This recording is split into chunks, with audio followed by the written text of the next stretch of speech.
বিদ্যার সাহস দেখে অবাক রিত। রাজদীপকে সবার সামনে অপমান করলো বিদ্যা। হ্যাঁ প্রিভার 70 দেখা যাবে আজকের পর্বে। সম্পূর্ণ জানতে হলে ভিডিওতে একটি লাইক দিয়ে চ্যানেলটি সাবস্ক্রাইব করে পুরো ভিডিওটি দেখতে থাকুন। গল্পের শুরুতে আমরা দেখতে পাবো বিদ্যা রাজদীপের চেম্বারে এসেছে। সেখানে এসে রাজদীপকে উদ্দেশ্য করে একটু মজা ছলে বলে, আপনার আবদার তো আমি সবসময় পূরণ করেছি, আজকে না হয় আরেকটা আবদার পূরণ করে দিলাম, কারণ আর মাত্র দুদিন পরেই তো আপনার আবদার পূরণ করার জন্য অন্য একজন চলে আসবে। বিদ্যার কথায় রাজদীপ কিছুটা অবাক হয়ে তাকিয়ে থাকে। এদিকে বিদ্যা তার ছাত্রছাত্রীদের উদ্দেশ্যে বলে, তোমরা সবাই আগে যাও, তোমাদের রিহার্সেল করানোর জন্য আমি একটু পরে আসছি। এই বলে বিদ্যা চেম্বার থেকে বেড়ে যেতে উদ্যত হয়। ঠিক সে সময় সেখানে হাজির হয় রাজদীপ চ্যাটার্জি। রাজদীপ বিদ্যাকে দেখে অবাক হয়ে প্রশ্ন করে, তুমি এখানে কি করছো? বিদ্যা তখন বলে, উনি আমাকে ডেকেছিলেন, ওনার একটা কাজ ছিল, সেটাই করতে এসেছিলাম। তারপর বিদ্যা রাজদীপের দিকে তাকিয়ে একটু তীক্ষ্ণ স্বরে বলে, আরেকটা কথা শুনুন, আমরা শিক্ষকরা নিজেদের পকেট ভারী করি না, আমরা ছাত্রছাত্রীর বিদ্যা দিয়ে তাদের ভবিষ্যৎ সমৃদ্ধ করি। বিদ্যার এই কথাটা রাজদীপের একেবারেই ভালো লাগে না। সে সঙ্গে সঙ্গে রাজদীপের দিকে তাকে প্রশ্ন করে, তুমি ওকে কেন ডেকেছিলে? রাজদীপ কিছু বলার আগে বিদ্যা বলে ওঠে, কাজ ছিল তাই ডেকেছিলেন, তাতে আপনার কোনো মাথা ব্যথা হচ্ছে? এরপর বিদ্যার স্পষ্ট করে জানিয়ে দেয় যে রাজদীপের কোনো চালাকি আর কোনো পরিকল্পনা তার সামনেই সফল হবে না। সে বলে, আপনার যত চালাকি আছে সব আমি বুঝতে পেরেছি, আমাকে নিয়ে আর কোনো খেলা খেলতে পারবেন না। তারপর বিদ্যা ছাত্রছাত্রীদের অনুষ্ঠানের কথা মনে করিয়ে দিয়ে বলে, একটা অনুষ্ঠান আছে, চাইলে আপনারা সেখানে আসতে পারেন। কিন্তু বিদ্যার কথার আসল আঘাতটা আসে এরপর। সে রাজদীপের দিকে তাকিয়ে বলে, আপনি যা যা করেছেন একদিন না একদিন সবকিছু সবার সামনে আসবে। রাজদীপ তখন রেগে গিয়ে বলে, তোমার এই ধরনের কথা আমি একদম সহ্য করতে পারছি না। বিদ্যার সঙ্গে সঙ্গে জবাব দেয়, কোনো সহ্য করতে হবে না। কেন সহ্য করবেন না? এত কিছু তো সহ্য করতে পারছেন, এত চালাকি করেছেন, এত পরিকল্পনা করেছেন, তারপরও তো আপনার পরিকল্পনা সফল হয়নি। এরপর বিদ্যা রাজদীপের সামনে গিয়ে বলে, আপনার ছেলে সেখানে বসে আছে, উনি তো কিছুই বোঝেন না, আপনারা যা বলেন তাই বিশ্বাস করে। রিত তখন আর চুপ থাকতে পারে না। সে বিদ্যাকে বলে, দেখুন, আপনি আমার বাবার সঙ্গে এভাবে কথা বলতে পারেন না। বিদ্যা তখন বলে, পারি, আমাকে কেউ অসম্মান করলে অপমান করলে আমি চুপ করে থাকি না, আর কেউ যদি অন্যায় করে তাহলে তার বিরুদ্ধে কথা বলার অধিকার আমার আছে।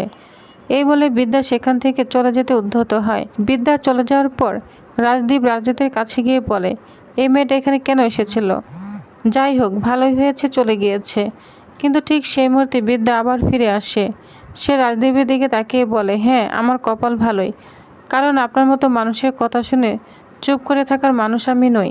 বিদ্যার কথায় রাজদীপ আরও রেগে যায়। রিত বিদ্যাকে থামানোর চেষ্টা করে, কিন্তু বিদ্যা আর কাউকে সুযোগ দেয় না। সে বলে, কথা তো আমি বলবই, কারণ এত কিছু হওয়ার পরও আপনারা নিজেদের নির্দোষ সাজানোর চেষ্টা করছেন।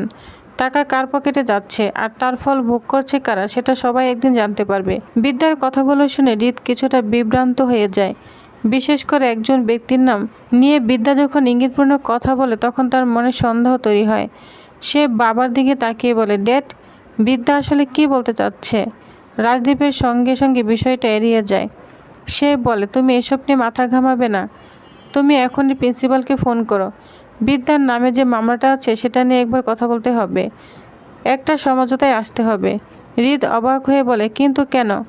রাজদীপ এবার কঠোর গলায় বলে, আমি যা বলছি সেটাই করো। এই বলে সে এখান থেকে চলে যায়। হৃদের মাথায় তখন শুধু একটাই প্রশ্ন ঘুরতে থাকে, বিদ্যা এমন কথা কেন বলো, আর সে আসলে কি জানে? এদিকে বিদ্যা ছাত্রছাত্রীদের নিয়ে অনুষ্ঠানের রিহার্সেল করাচ্ছিল। ঠিক তখন সেখানে কলেজের প্রিন্সিপাল এসে হাজির হয়। প্রিন্সিপাল বিদ্যার প্রশংসা করতে শুরু করে। তিনি বলেন, ম্যাডাম, আমরা সবাই আপনার খুব প্রশংসা করি, আপনি নাচ গান পড়াশোনা সব দিক দিয়ে অত্যন্ত দক্ষ। কিন্তু বিদ্যার সঙ্গে সঙ্গে বুঝে যায় প্রিন্সিপাল শুধু প্রশংসা করার জন্য সেখানে আসেনি। সে বলে, আপনি এখানে শুধু আমার প্রশংসা করতে আসেননি, নিশ্চয় অন্য কোনো কথা আছে, বলুন কি বলতে চান? প্রিন্সিপাল একটু অস্বস্তিতে পড়ে যান। তিনি জানান, উপরের মহল থেকে সিদ্ধান্ত নেওয়া হয়েছে বিদ্যাকে একটি গুরুত্বপূর্ণ পদ দেওয়া হবে। বিদ্যা অবাক হয়ে প্রশ্ন করে, হঠাৎ আমাকে এই পদ দেওয়ার সিদ্ধান্ত নেওয়া হলো কেন? প্রিন্সিপাল বলেন, বর্তমানে যে ব্যক্তি ওই পদে আছেন তাকে সরিয়ে দেওয়া হবে। বিদ্যা এবার বিষয়টি আরও সন্দেহ চোখে দেখতে শুরু করে। সে বলে, এই সিদ্ধান্তটা নিশ্চয়ই আপনার নিজের মাথা থেকে আসেনি, কেউ আপনাকে পাঠিয়েছে, তাই না? প্রিন্সিপাল কিছু বলার আগে সেখানে হাজির হয় রাজদীপ চ্যাটার্জি। রাজদীপ এসে সরাসরি বলে, আমরা যা বলছি সেটাই মেনে নাও, তোমাকে ওই পদ দেওয়া হবে, আর তোমার যে মামলাটা আছে সেটা আমরা নিজেদের মধ্যে মিটমাট করে নিব। বিদ্যা এবার সবকিছু বুঝে যায়। সে এসে বলে, ও তাহলে ওটাই আসল ব্যাপার, আমাকে অনেক বড় পদ দিয়ে মামলাটি মিটিয়ে নিতে চান, তাই তো? রাজদীপ বলে, এই প্রস্তাব কিন্তু শুধু আমার নয়। তারপর সে এমন একজনের নাম নেয় যাকে বিদ্যা বিশ্বাস করে। বিদ্যার সঙ্গে সঙ্গে বলে, না, অসম্ভব, উনি কখন এমন প্রস্তাব দিতে পারেন না, আমি তাকে ভালো করেই চিনি। রাজদীপ এবার প্রচণ্ড রেগে যায়। বিদ্যা তখন সবার সামনে স্পষ্ট করে বলে, আপনারা আমাকে ঘুষ দেওয়ার চেষ্টা করছেন, এই ঘটনার বিরুদ্ধে আমি অভিযোগও করতে পারি। রাজদীপ এতটাই রেগে যায় যে বিদ্যাকে আঘাত করার জন্য হাত তোলে, কিন্তু বিদ্যার সঙ্গে সঙ্গে তার হাত ধরে ফেলে। তারপর শান্ত কিন্তু কঠোর গলায় বলে, আমাকে আপনি অনেক আগে চেনা উচিত ছিল, আমার সঙ্গে জোর করে বা ভয় দেখে কিছু করানো যাবে না। আপনার হাতের হাড়গুলো ঠিকঠাক রাখতে চাইলে আমার সঙ্গে ঝামেলা করতে আসবেন না।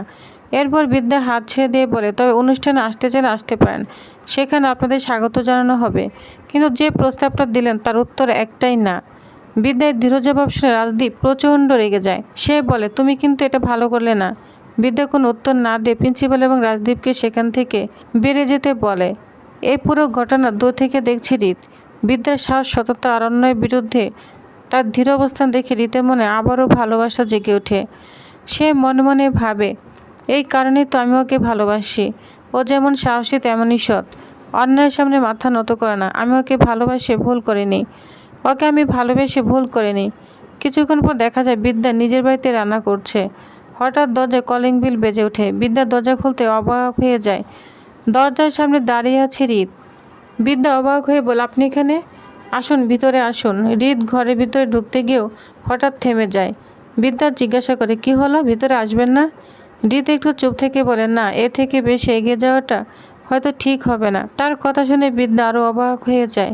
সে বলে, আপনি কি বলতে চাচ্ছেন, এখানে এসেছেনই বা কেন? রিত কিছুক্ষণ বিদ্যার দিকে তাকিয়ে থাকে, তারপর ধীরে ধীরে বলে, আসলে তোমার সঙ্গে একটু দেখা করতে ইচ্ছা হলো, তাই চলে এলাম। রিতের এই কথায় বিদ্যা কিছুক্ষণ চুপ করে তার দিকে তাকিয়ে থাকে। দুজনের মাঝখানে তৈরি হয় এক অদ্ভুত নীরবতা। একদিকে বিদ্যার জীবনে চলছে নানা ষড়যন্ত্র, মামলা আর রাজদীপের নতুন নতুন পরিকল্পনা। অন্যদিকে রিত ধীরে ধীরে বুঝতে শুরু করেছে বিদ্যার আসল চরিত্র।